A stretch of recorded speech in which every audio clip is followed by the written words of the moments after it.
বন্ধুরা, রাতভর ইরান এবং ইসরায়েলের মধ্যে হামলা পাল্টা হামলা চলছে।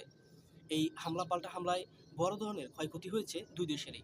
যদিও 13 তারিখ ইসরায়েলের ন্যাক্কারজনক হামলার পর থেকে ইরান কন্টিনিউভাবে পাল্টা হামলা চালিয়ে যাচ্ছে।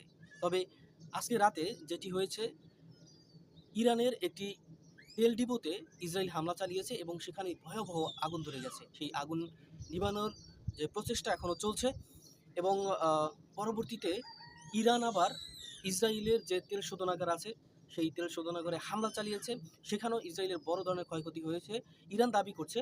এবং তার জবাবে আবার ইসরায়েল ইরানের যে তেহরানে যে প্রতিরক্ষা মন্ত্রণালয় রয়েছে সেই প্রতিরক্ষা মন্ত্রণালয়ের ভবনের উপরে হামলা চালিয়েছে। দুইটি ভবন রয়েছে, দুইটি ভবনে হামলা চালিয়েছে। দুইটি ভবনেরই আংশিক ক্ষয়ক্ষতি হয়েছে বলে জানা গেছে।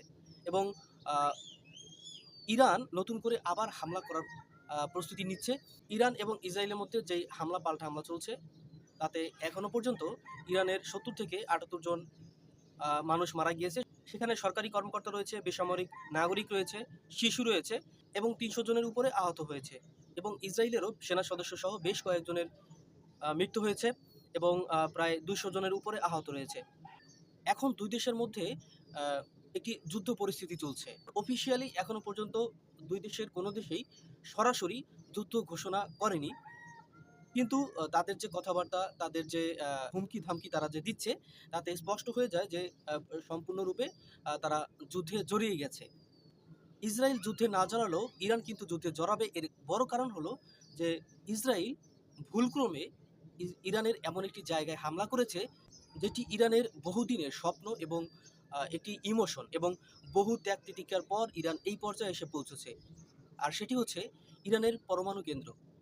এই ইরানের পরমাণু কেন্দ্র বহু বছর আগে থেকে ইরান শুরু করেছে এবং এই পরমাণু যে অস্ত্র, সবাই বলছে যে ইরানের পরমাণু অস্ত্র ইরান বানিয়ে ফেলছে বা বানাচ্ছে বা মজুত করছে ইউরেনিয়াম।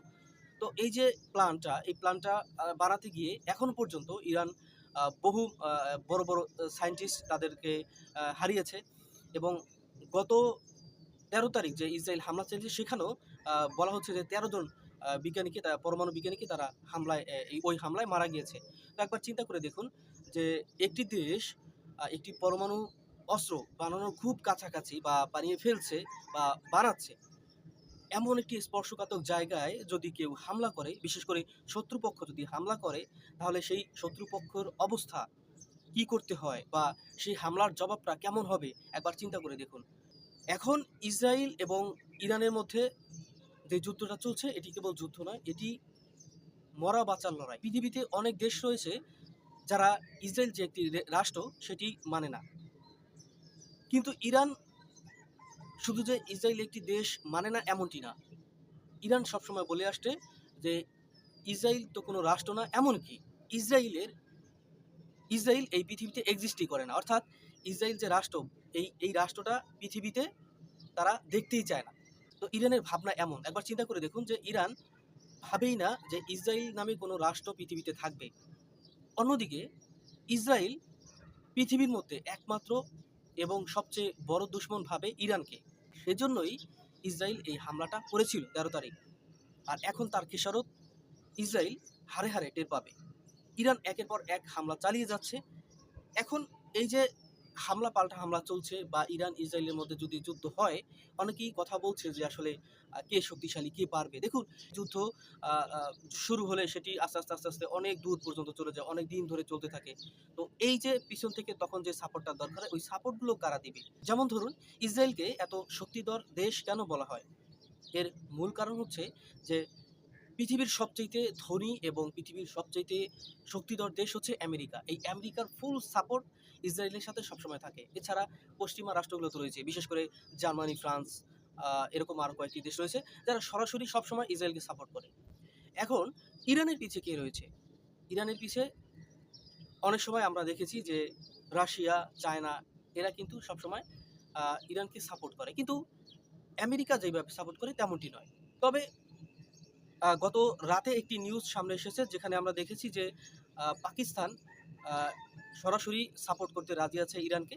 আর এই ইরানের এই সাপোর্টটা খুবই দরকার ছিল, কারণ মুসলিম রাষ্ট্রগুলোর মধ্যে কারো কাছেই বা অর্থাৎ কোনো দেশের কাছেই এখনো পর্যন্ত পারমাণবিক অস্ত্র নেই, শুধুমাত্র পাকিস্তান ছাড়া।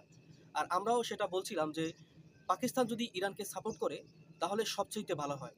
কারণ পাকিস্তানের কাছে পারমাণবিক অস্ত্র রয়েছে, প্রথমে যদি যুদ্ধ লেগে যায় তাহলে ইসরায়েলের কাছে যেই পারমাণবিক অস্ত্র রয়েছে হয়তো ইসরায়েল চাইবে সেই পারমাণবিক অস্ত্র ব্যবহার করতে, কিন্তু এই পাশ থেকে ইরানের সেই সক্ষমতা নেই। তাই পাকিস্তান যদি সেই সাপোর্টটা ইরানকে দেয় তাহলে ইসরায়েল কখনো ভয়ে সেই পারমাণবিক যুদ্ধের দিকে যাবে না।